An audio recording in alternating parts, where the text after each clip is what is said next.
আমি কয়েক বছর ধরে চলা ইউক্রেন যুদ্ধের ইতি টানব। মধ্যপ্রাচ্য জুড়ে বিরামহীন যে সংঘাত অব্যাহত রয়েছে, আমি সেগুলোকে থামিয়ে দিব।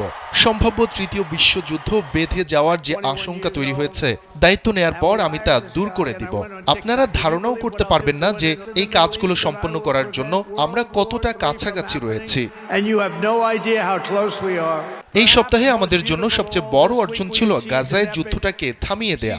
আমরা পারস্পরিক সম্মতিতে যুদ্ধবিরতি কার্যকর করতে পেরেছি। স্থিতিশীল ও শান্তিপূর্ণ মধ্যপ্রাচ্য গড়তে এর বিকল্প নেই।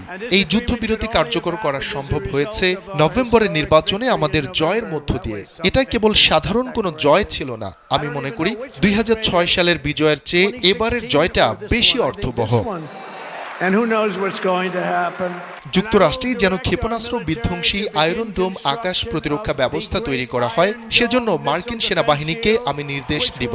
আমরা অবিলম্বে আমাদের সেনাবাহিনীর পুনর্গঠন করব এবং একে তার পূর্বের শক্তিতে ফিরিয়ে আনব।